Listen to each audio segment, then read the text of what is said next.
Hey. I need to figure out how to watch the Weird Al movie. Oh yeah. I'm Do you have excited to? about that. Do you have to have a Roku to watch that? Because I don't. I'm sure it's something you can get on Amazon.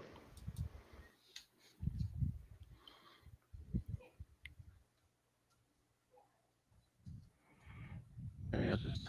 Oh no.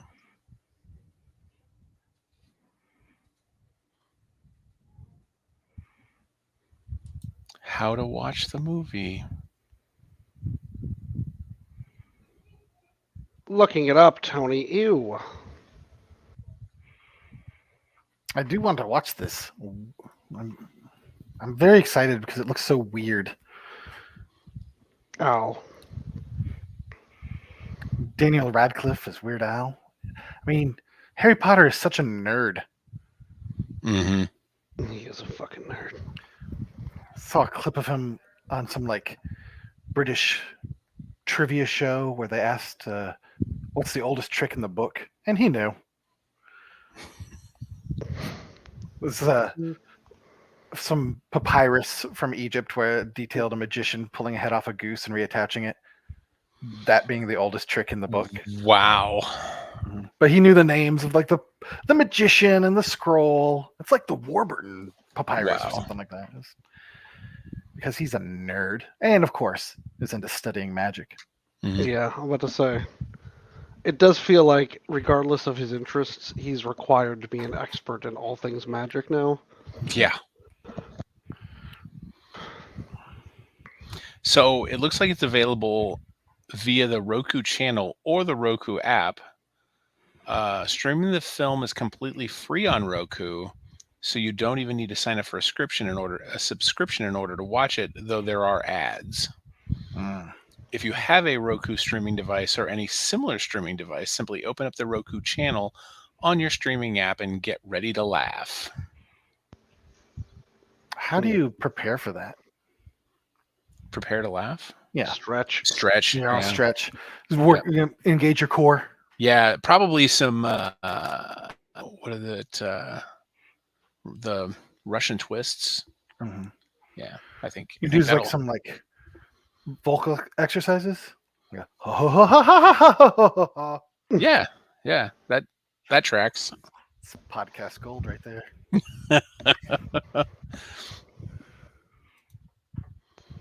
So it's been a hot minute since we've recorded.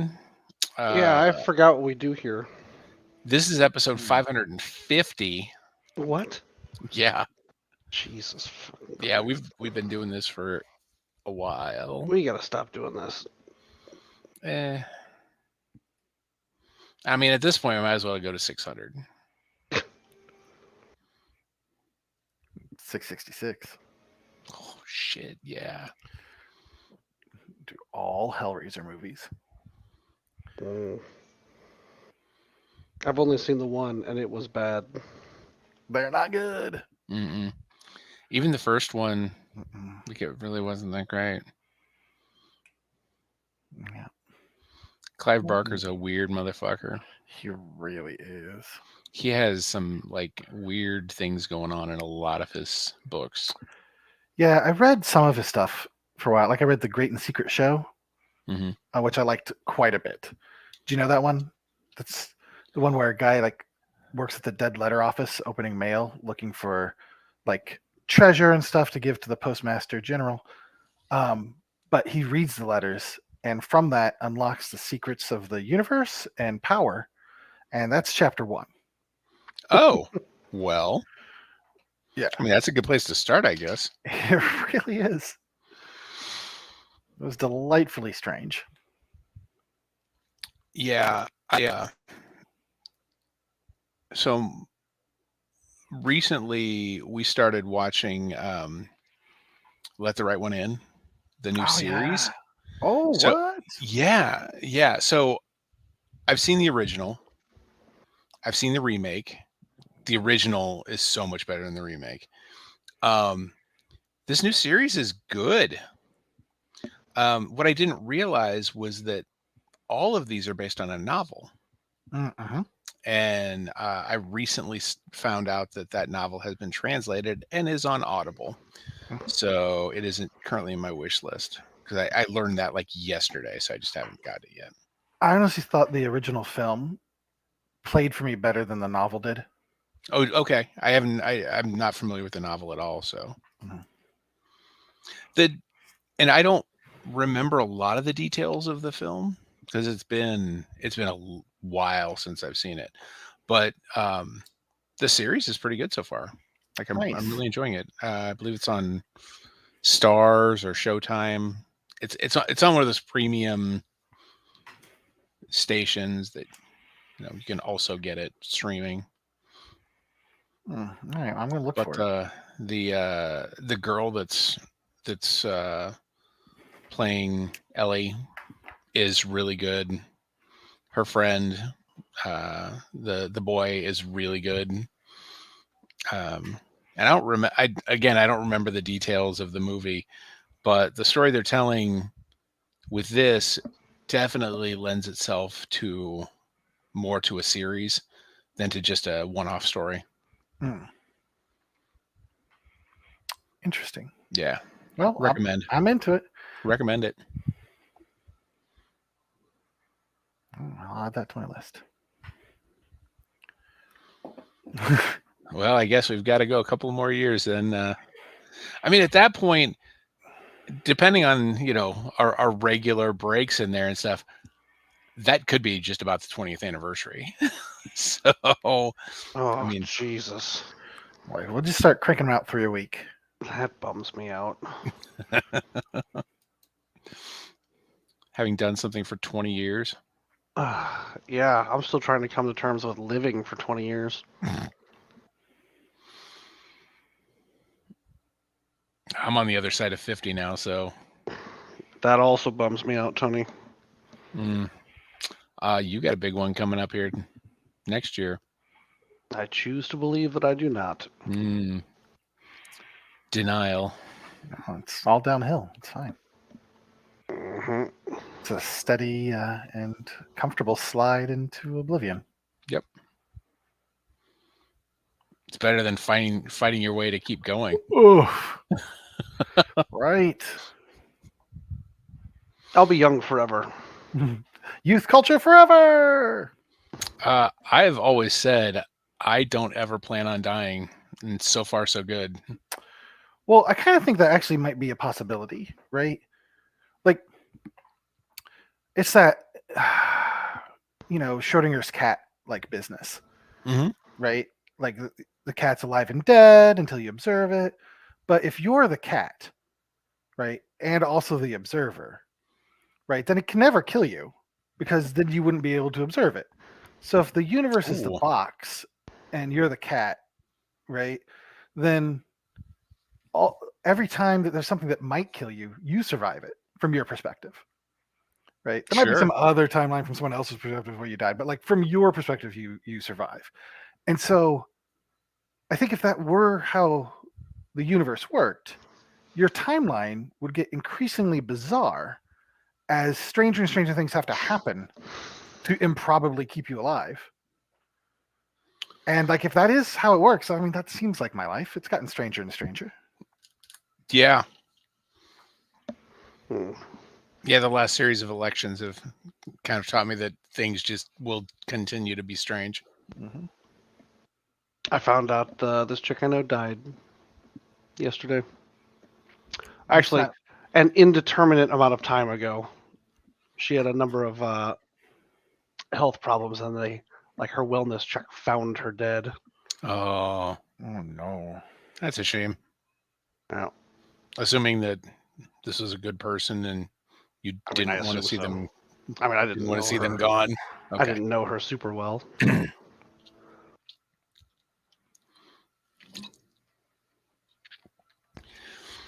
All right, so let's crack this nut open. I mean, it's timely. It's a timely reference. It is fall. There are squirrels doing their business, cracking their nuts right open. But what? They do that all the time. They do. Yeah, but they're saving them more now.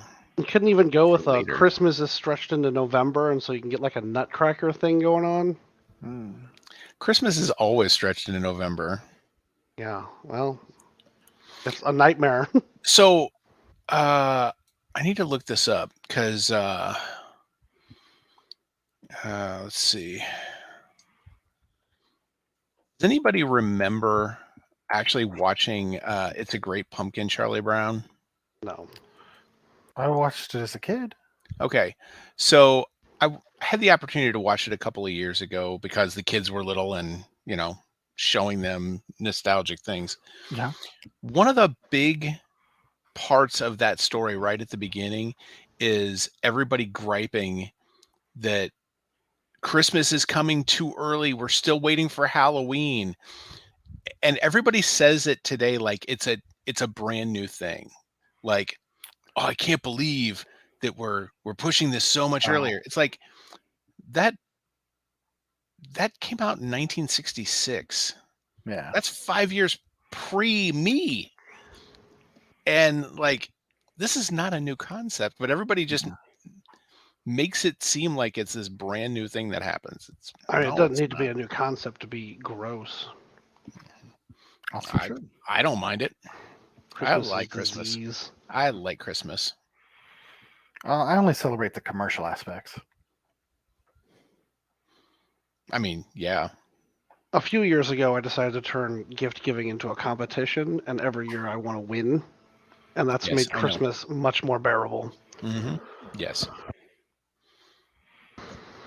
What counts as winning? Oh, Oh, we've had some good competitions. did you see the gift I got for Luke last year? Mm-mm. So at the Piazza Pizza down on like Arsenal and 55 by the brewery, they've got a bunch of art and shit on the wall that you can just buy. And I got Luke this oil painting of all the characters of Lebowski as the Lord of the Rings entire character list. Yeah, that is a winning gift. I'll send you, and it's fucking huge. It's a big picture. That's fantastic. It was so we went there, like Anna and I went there after we did something at Shameless one night, and I was looking at it and I was like, "Fuck, that's a good gift for Luke." Fuck, that's a good gift for Luke. And then we left, and then I went to some other art thing, and I was like, God, that other painting was so goddamn perfect. And then I had to go back and get it. Nice. It was literally a dark and stormy night, and I had to pull my car up on the curb so it wouldn't get wet. It was a whole situation. I'll find a picture of it and send it to you. The in 2019, I got David a framed artwork that I got in Jackson Square in New Orleans, and it's testicles with Biggie's crown, like, Oh yeah, and I've it seen says that. "Ballin'." Yeah.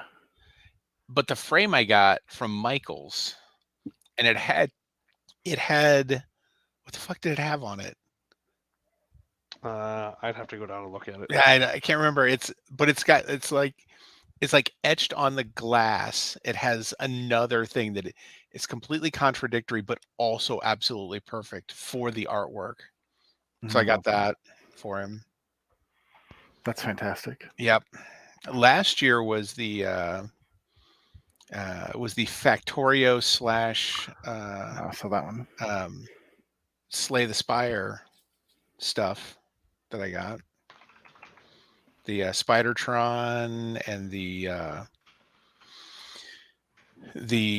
one of the chests that that actually opens up and you can keep Switch games in it. That's cool. Yep. And then I got the Slay the Spire magnets, so you can actually make a Slay the Spire whole path right on your fridge. I just found those too. Nice. I can put those back up on the side of my fridge. Damn, why can I not find a picture of this goddamn painting? See, a couple of years ago, I got a a vertical chess set from David, That's true. like a vertical chessboard. So it hangs like a framed wall art, Mm-hmm. and the board is vertical. So you like as you the idea is you hang it up in a hallway, and you just as you walk by, you make a move. That's cool. Yep. Yeah, we've been in heavy competition for this for a number of years. I love it.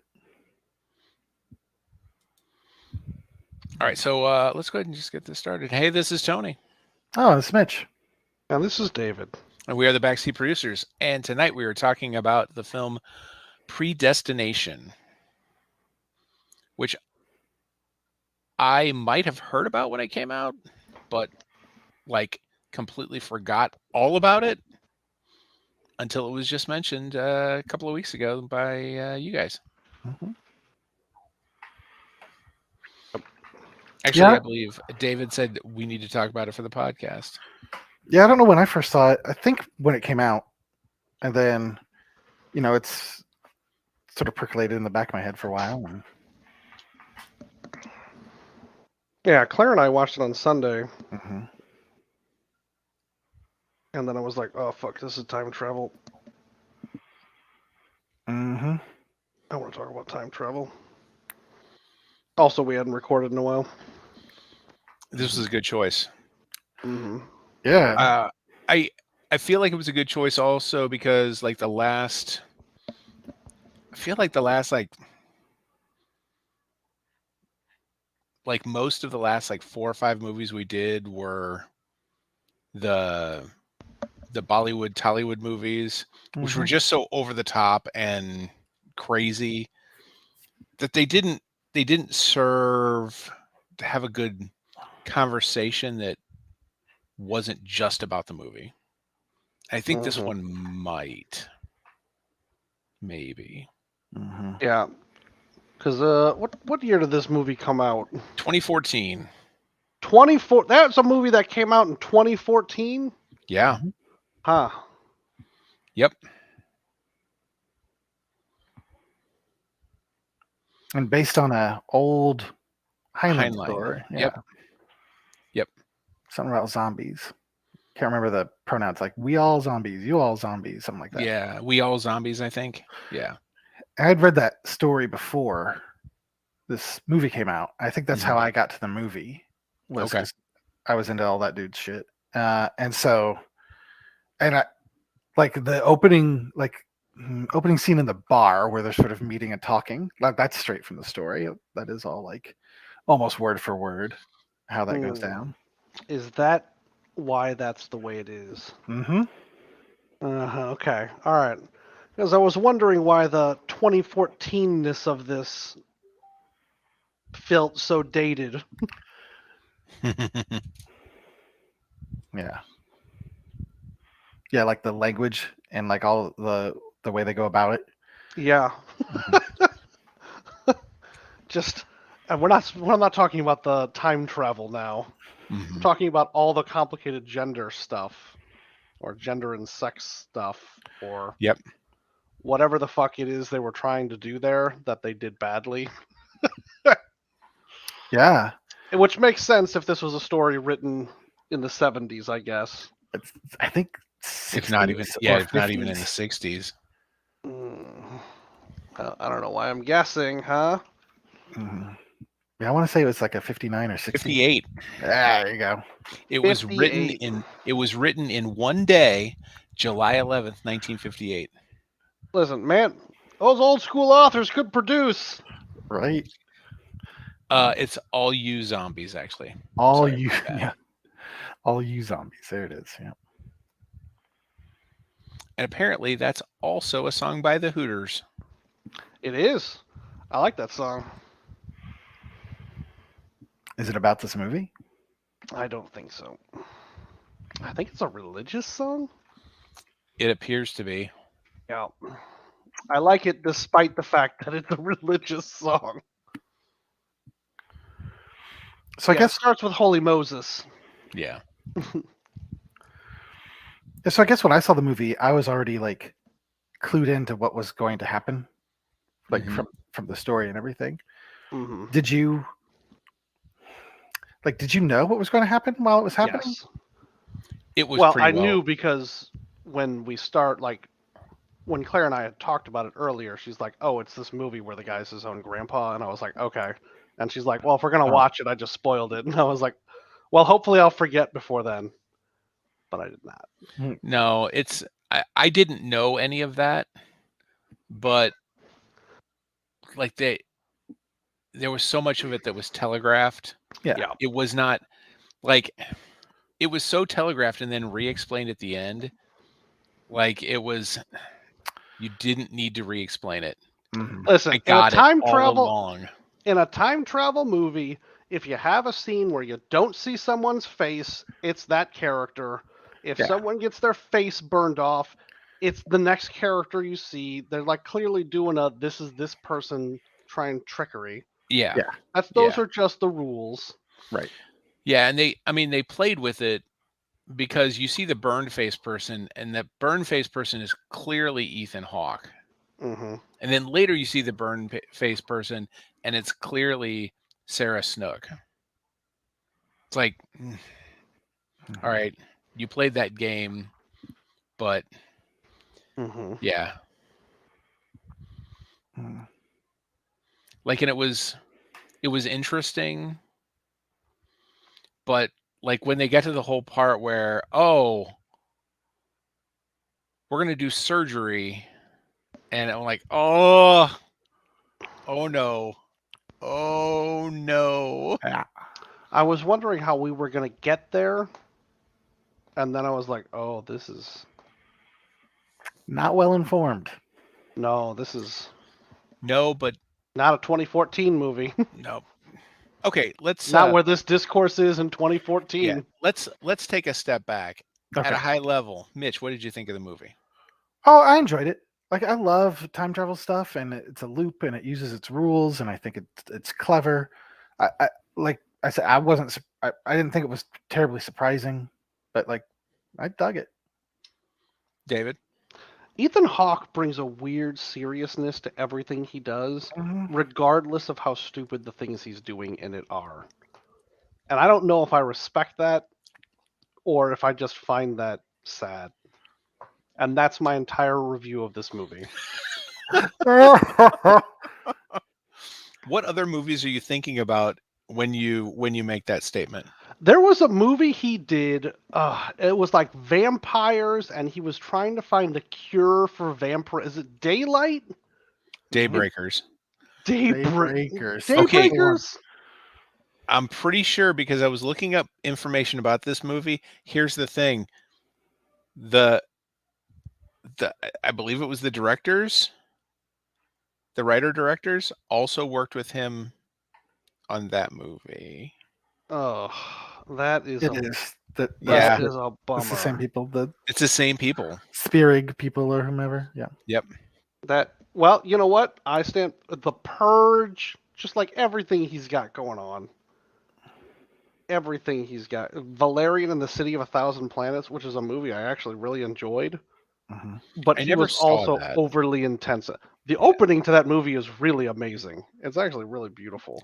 Yeah, And I was like, I this gathered doesn't I deserve just to be never in got this movie. yeah, I just never got around to watching it. It feels like Um, the opening of that movie could be like the intro movie for Civ. Yeah. The He was in Explorers. Gattaca, right?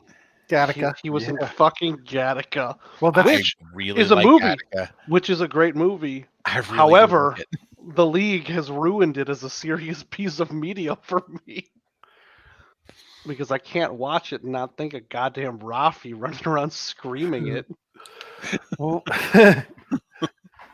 Well, and Gattaca's right where he hooks up with Uma Thurman and they produce Maya Hawk. So good job Yeah. on them for that. Yep. Hmm. And Esperanto is featured in Gattaca. All the announcements in the office are made in Esperanto. So the language of the future. Funnily enough, I worked with a guy who had 10 fingers. That's the end of it. The dude had no thumbs. He only had fingers. Oh, Yep. That's weird. That is extra weird. Mm-hmm. You're welcome. My brother was born with 10 fingers, but also 2 thumbs. So 12 total? Is it Yep. polydactylism? Yep. What's Yeah, a dominant trait? it's in our family. It runs around in our family. He was born with 12 fingers and 12 toes. So, Keep them. yep. No, those are gone. Oh, One of them was not fully formed. Like, my parents said they described it as looking like a hunk of bubble gum. Yeah. So when he was born, they because in the 70s the father wasn't in the room and stuff like that. So they rushed the baby out of the room, and my dad's like freaking out. What's wrong? What's going on? It's like, we'll have somebody come talk to you. It's like, is my wife okay? Yeah. Is the baby okay? It's going to be fine. Right. What's wrong? And so they sit him down. They're like, your child was born with 12 fingers and 12 toes. Okay, but what's wrong? That's not the usual number.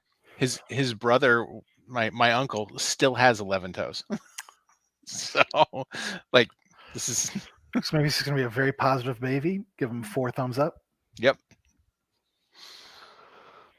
So that was a lot of circumcisions, is what I'm hearing. Just a lot of chopping off of that baby all at once. Start cutting. Yep. Yeah. Let's whittle this down. I like the movie.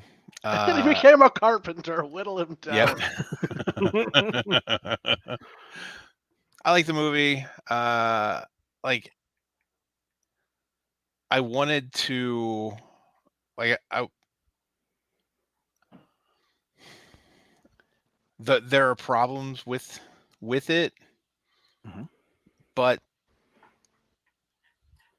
like the problems they had kind of make sense in the time period that they set the movie in, Mhm. because they didn't set this movie in a modern era at all. Like the most,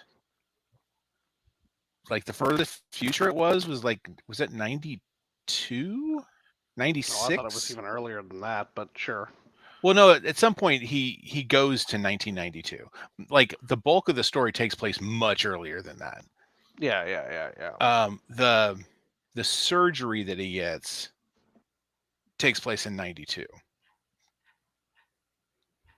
Like the facial reconstruction surgery. I'm pretty sure it happens. Does it? I think it does. Yeah, because I think the scene with Old Man is version of him is in the 90s. Like that's the end. That's the last bend of the loop, I guess. Yeah. It is, but like the future is where where they send him back from, Right. and that's the furthest point in the future. Like the furthest point is when he's at the agency and they send him back. That's the furthest point in the future. And then the last trip he takes is some point before that, and I thought it was like mid 80s. 92 is when they like do the agency and create time travel and shit. And so like time travel is created in 81 or 83, but they don't because create that's like the fixed point. That is, but they don't create like the agency, like the time CIA, until like the 90s sometime. Right.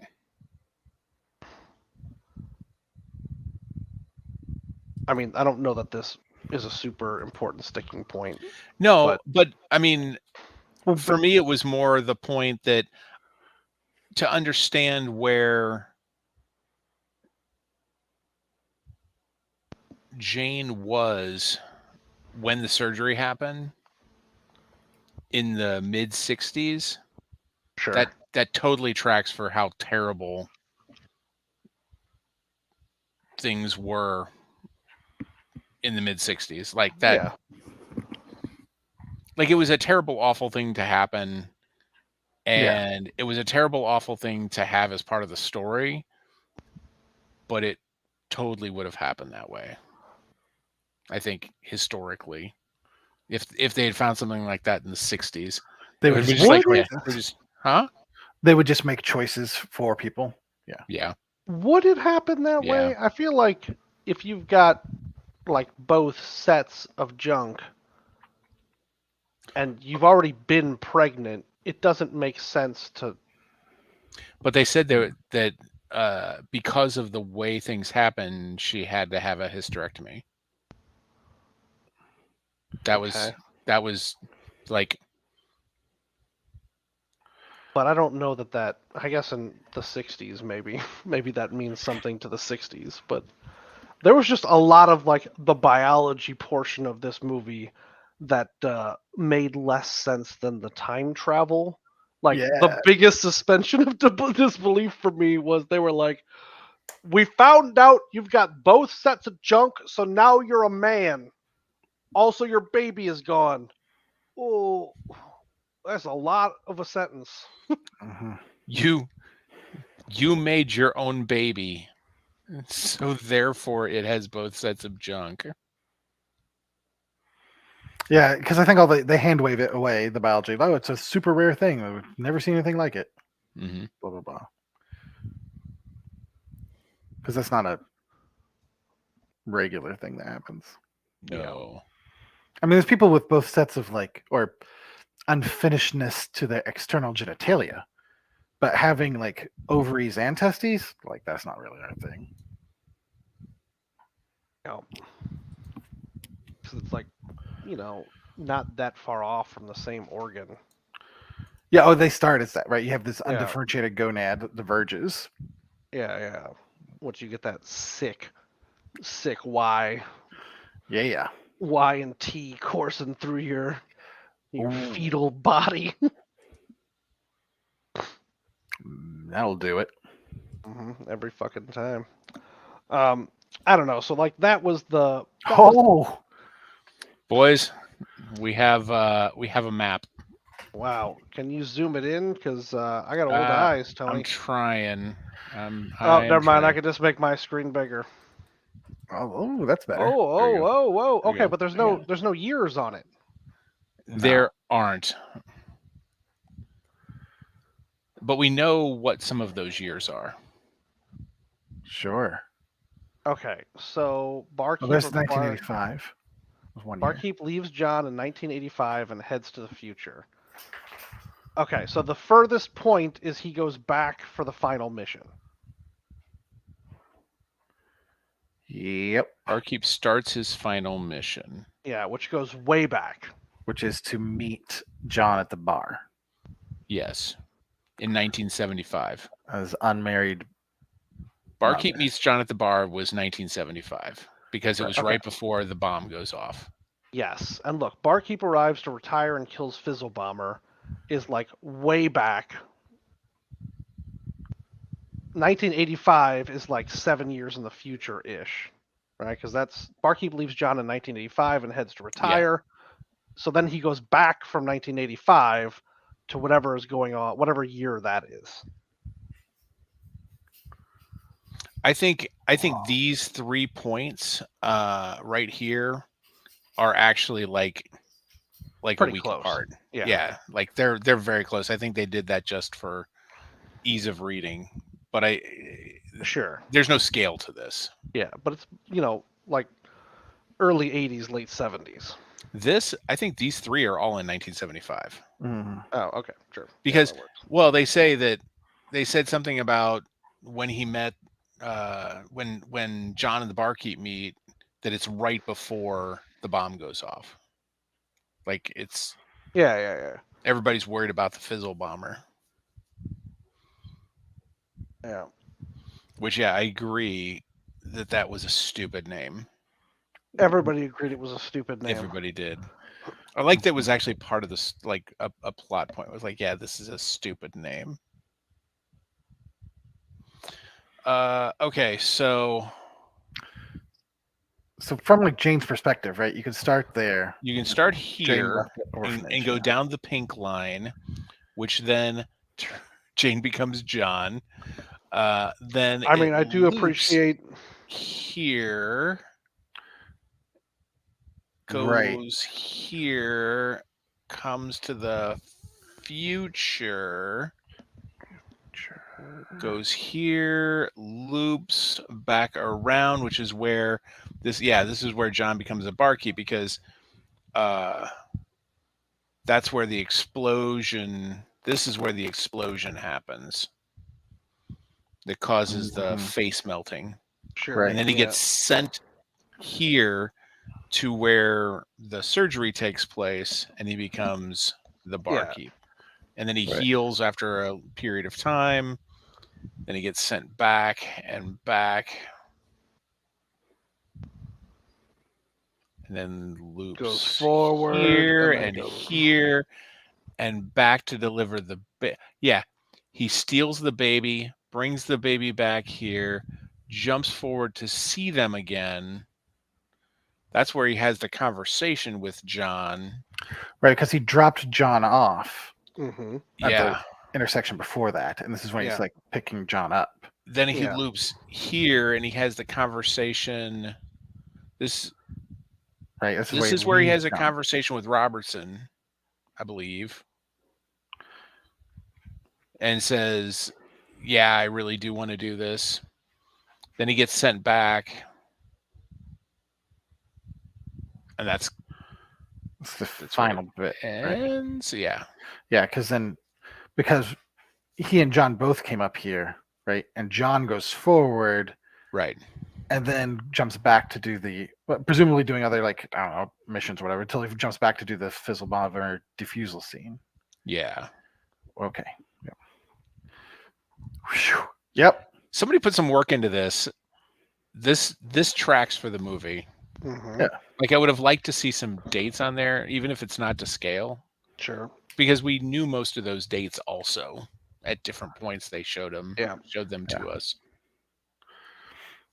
But yeah, I think they, like you said, like the biology stuff's more implausible than time travel, because I think their time travel loop is pretty, like, solidly looped through. Mm-hmm. Mm-hmm. Yeah, because like with time travel movies and stories, you got like two directions you can go, right? Like you can go the Back to the Future direction where your timeline is mutable, right? And the changes you make change the timeline in whatever way you like choose to justify that. Like it's either a spin-off dimension or time changes, right? Or you got this like predestination timeline nonsense where everything that happened. Yep. And you're just gonna, time turner your way into experiencing it at different points and from different points of view or whatever. And like, so that's the way they went, and it seemed pretty goddamn consistent to me. Yeah. Other than there wasn't ever a justification for the barkeep turning into the fizzle bomber. Oh, I got that though. He became the fizzle bomber so that John would come back to him, because that's the only person he loves. So he had to be the fizzle bomber so that they could meet again in that scene at the laundromat or whatever. Mm-hmm. Like, all John and Jane ever wanted was to they were in love with themselves, right? And so it's just like, oh, you kill another relative so you can meet her at the next funeral. Like, it's that kind of thing. That was the only way they guaranteed that she'd see John again. Yep. Which is wild. Because, like, I guess, I mean, I like a time travel love story, and I think that's what this is. Like, at its heart, it's the love story of this person who's in love with themselves. I don't know. It just seems rough. I mean, I guess there's another 10 years after he kills the fizzle bomber that he's got to sit with it. But he does not seem pleased to be reunited as the barkeep. No. So I'm not sure what happens in between then, where he's like, you know what? Fizzle bomber was the way to go. Time travel messes with your brain. They did say that the more you do it, that you can experience psychosis, and that feels weak. Everybody, come on. Well, maybe it's because everyone that they dated after this was just shitty compared to those, like, few weeks that John and Jane had together. back when Jane was getting knocked up Yep. Mhm. by John with Jane. Mm-hmm. Yeah, that's another part that's really messy in terms of gender dysphoria, because like John and the barkeep really love Jane, and it's not a love of self; it's a love of Jane as Jane being Jane. Mhm. Like there's some messiness there that the biological question of getting the surgery and forcing it on Jane to become John is terrible. But like there's a really weird message that comes through in this, like, oh, you've had the surgery, but you really want to go back to being yourself. Like there's some messiness with that. Mhm. Then again, it wasn't something that they chose. Jane did not choose to have this done. They went along with it after the fact, but Also there true. was no agency to the decision to transition. Well, and they did some stuff like when they were talking about Jane's childhood before they knew these things about Jane being aggressive and Jane being stronger than the other kids. Like they definitely like planted the seeds that she had some non-conforming things going on. Right. Mhm. She could kick some ass too, though. Good. Like the fight scenes were actually pretty good. Like the scene when Jane and the the girl she fought that got her kicked out of the program, I can't remember her Yeah. name.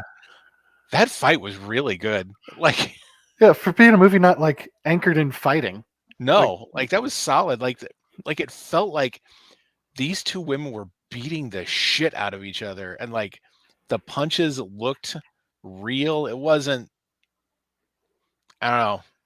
I've seen some other movies where the they have two actors fighting and it you could just tell it's all this big choreographed fight. Those just look like brutal punches. Like we're just brawling. mhm. I did kind of appreciate that. The fights looked rough.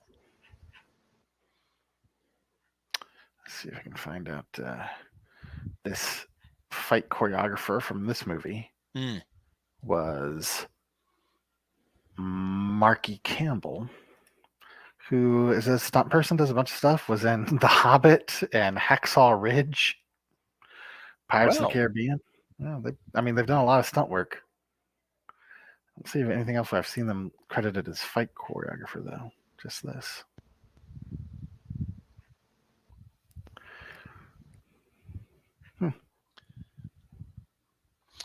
big shout out to Noah Taylor, Oh, I who love that has dude. who has twice played Hitler, Yep.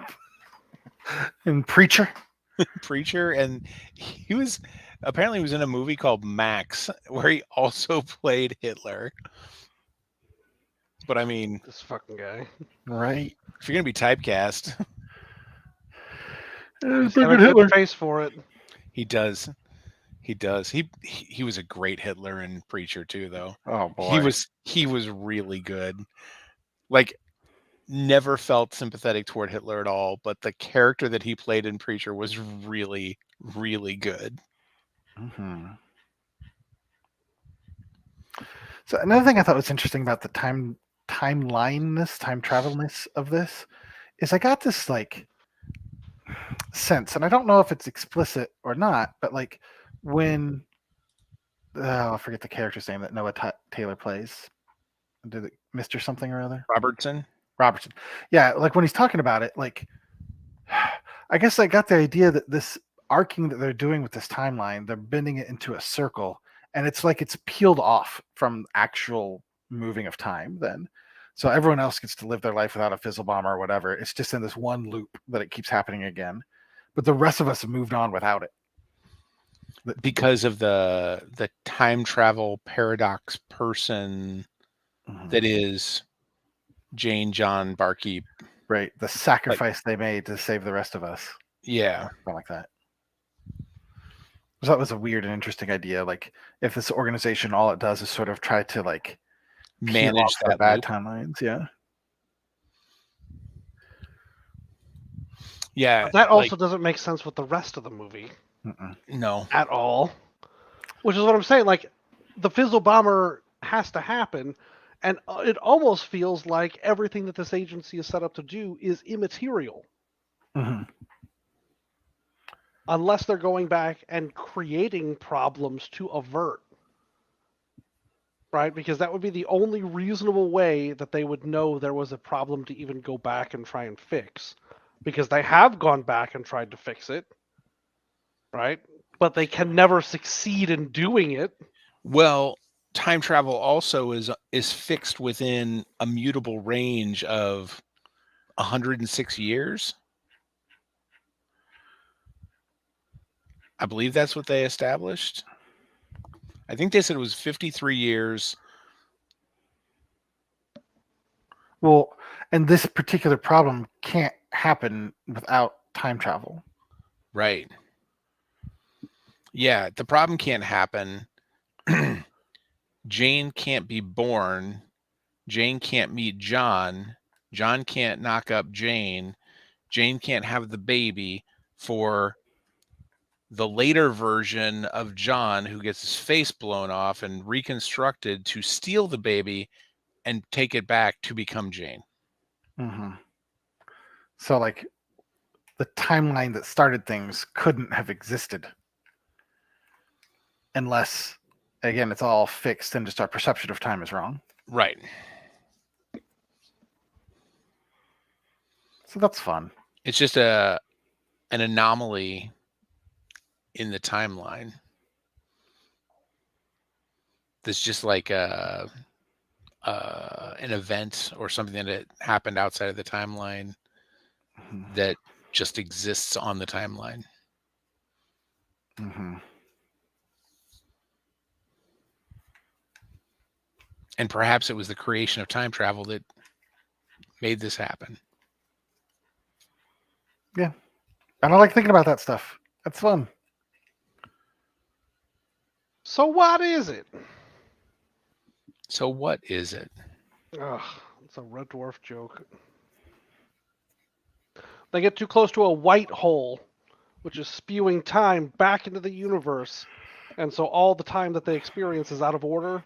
So they're trying to have a conversation, and they keep experiencing like the middle part That's out great. of sequence with the beginning and the end.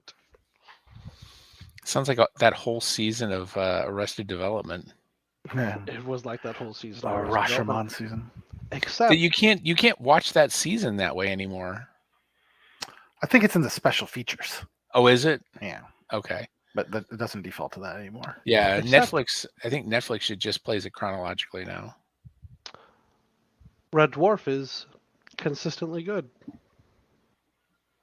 Mm-hmm. I tried to watch it. I Why had don't friends you tell like me the- in high school. I had friends tell me in high school, "You've got to watch it. It's the greatest thing ever." And it was like, it's okay. It holds up. It was man. overhyped. It was overhyped to me in high school, Mm. and I was just like, I wasn't down for that. Kind of like how Princess Bride was overhyped to me, and I am not. I can't. I still can't get into Princess Bride.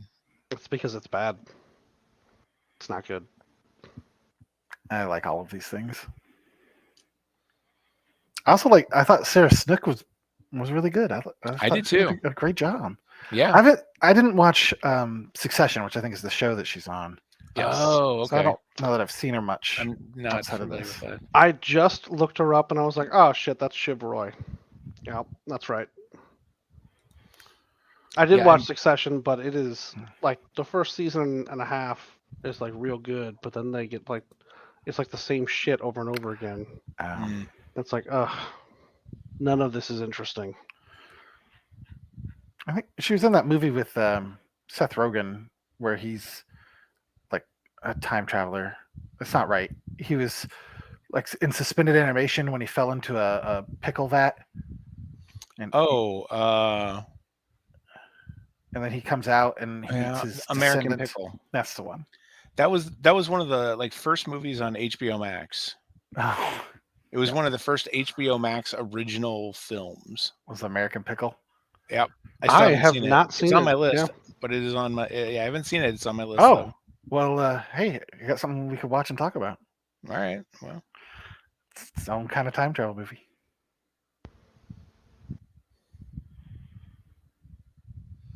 Seth Rogen, he's got a real wet laugh.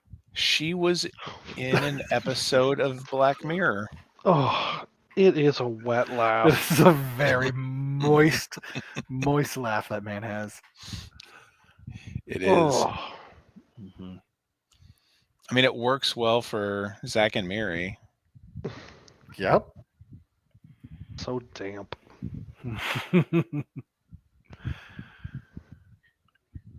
I wonder if that is why he's such a good fan of weed, because it dries out his mouth some.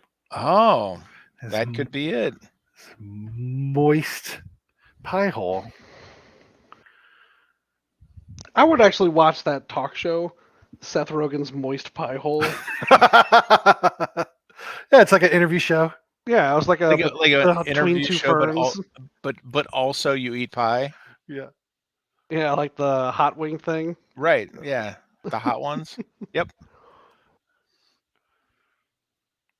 Yeah, that would work. He's gonna interview Ethan Hawke while eating pie, but it's gonna have such gravitas. Mm-hmm. It's just gonna make it too serious. Super serious. Yeah. Let's put Ethan Hawke and Andre Braugher in a show together. See how serious we can make it. But like pre-Brooklyn Nine-Nine Andre Braugher. Oh, yeah. Before you knew he could do comedy.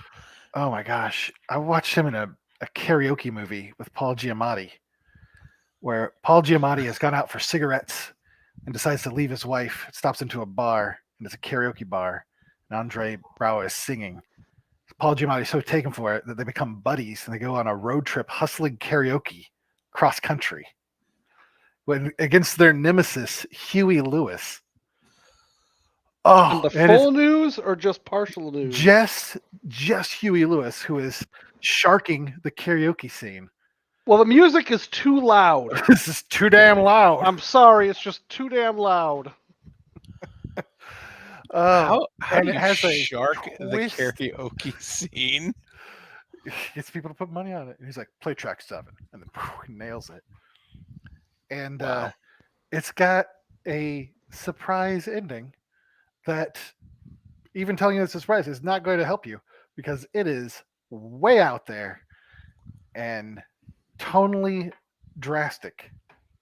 Tonally drastic. Tonally drastic. What does that mean? I can't tell you more. All right. What's this movie called? See, Sideways is the wine one. Right. And it's... I'm going to have to look through Paul Giamatti's credits.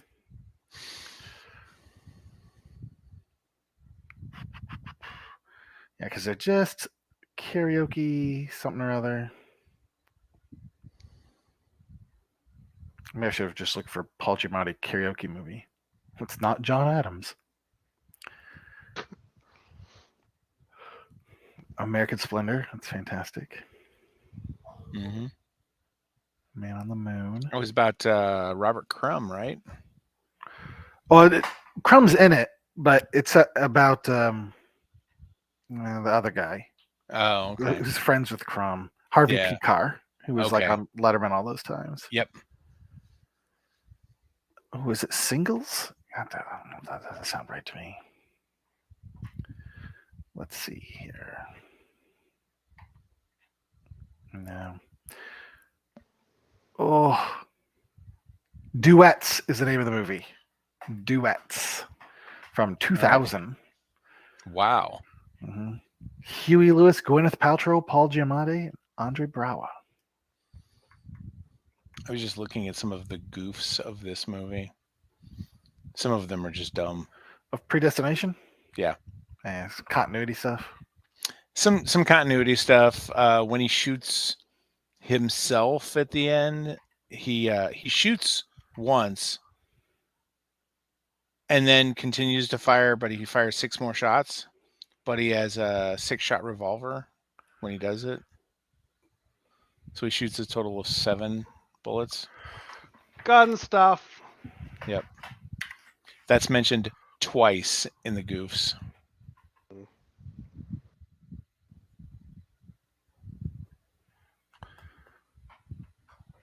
The brief summary for duets, I think, says everything you need. A professional karaoke hustler reconnects with his daughter, and a bored suburban businessman turns outlaw karaoke singer, among other plot lines.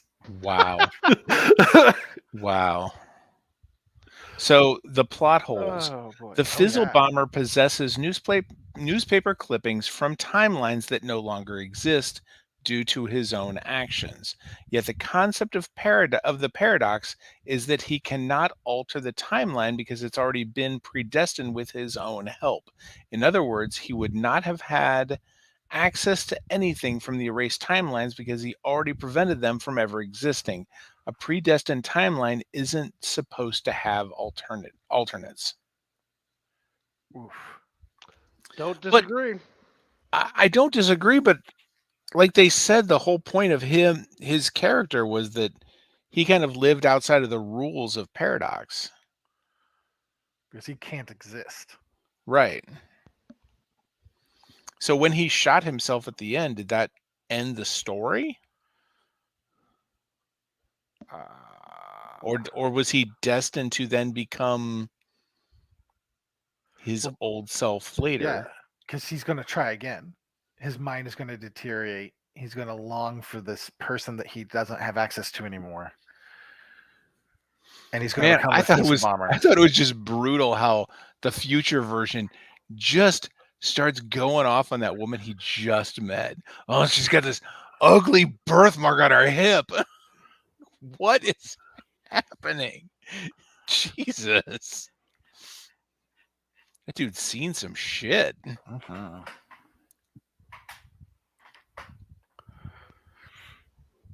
Yeah, but I mean, I guess I would say, like, I agree that this movie's got some troubles and some problematic bits, but if you like time travel shit, like, watch this movie.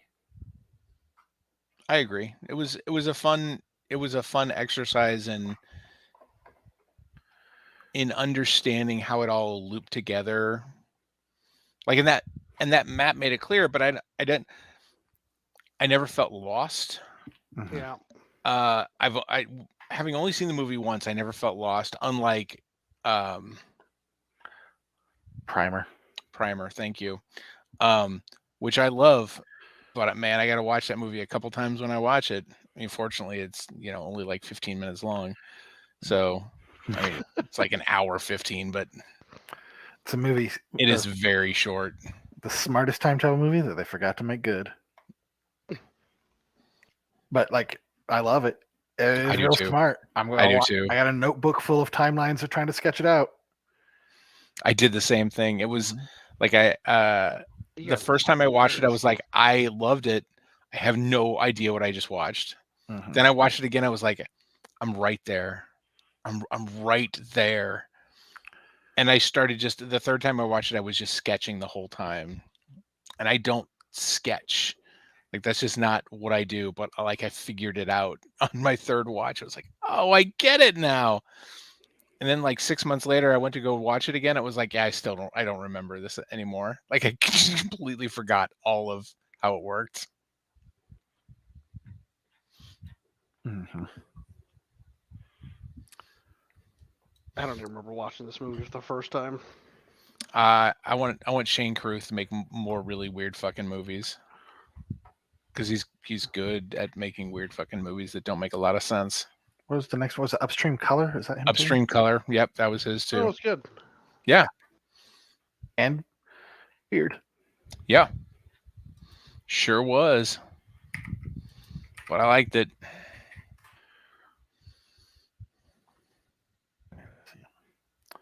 Oh yeah, Primer 2004. Didn't realize it's quite that old. 2004. Right? Oh God, I remember that.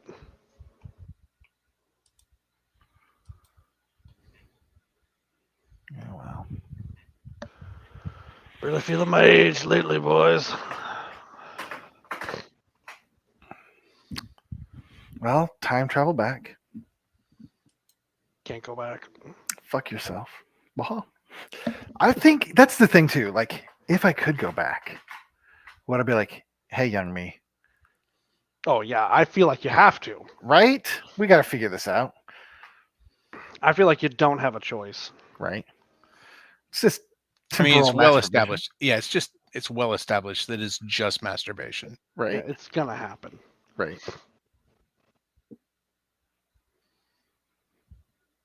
But then, Sorted. I mean, then you have the gender reassigned version of yourself. Also, like, Oh man. yeah. But like, John made a choice, and John made a choice pretty quick.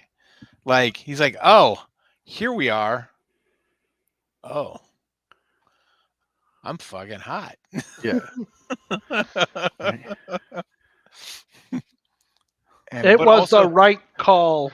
and it was the version of him before he was broken by the current version of him. right? And so he like loved that youthful, optimistic, unbroken person Right. that he used to be. It was nostalgia hmm and narcissism and love. I mean, it's such a weird love. I think narcissism was the biggest because, like, they even like part of their conversation was, you're smarter than everybody else. You think that? And she's like, "Yeah, so do you." It's like, well, of course. Right? There was one line, like there was so much of it that was seeded with little one-liners that I don't know how you. I can't imagine not getting it. Well, they even play the song. Like, he sings the song at one point before they play it. Then they play it. The song's from like the 20s. Yeah.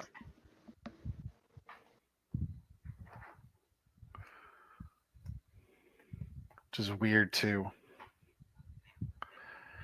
And it charted.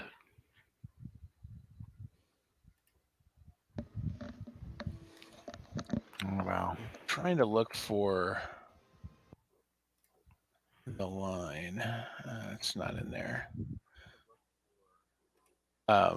Where he like calls him a son of a bitch or something. He goes, yeah. Like that's adorable that you're calling me that. Mm-hmm. If only you knew. Right?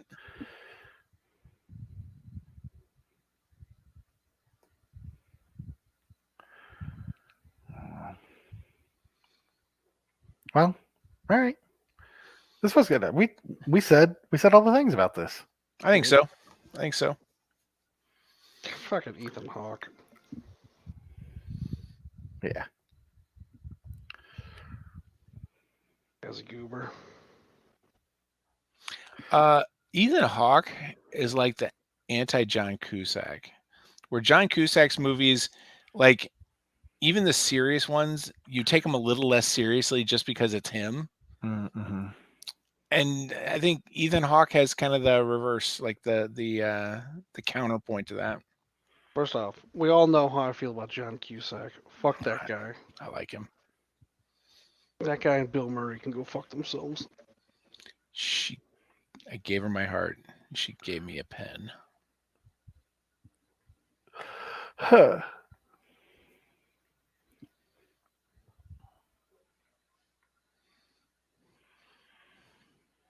Yeah. All right. And are we doing weird next week if we can? Yes, if we can, we're doing weird. More on that later, I guess. All right. To figure out how to watch it, but yeah. Apparently, almost free. I'm into that. I mean, I had to pay for this one, so that's not that big a deal. Yeah. It was worth. I didn't have a problem paying for it. It was worth it. Oh, I think Anna actually has a Roku. Oh. I used to have a Roku, but it was so old that it couldn't get the Roku channel. Like it was one of the like real like the Roku 2 or something. So like they stopped supporting it. Well, I'm looking forward to it. I'm excited. Yep. All right. Catch you guys later. Later. Yep, see ya. Bye.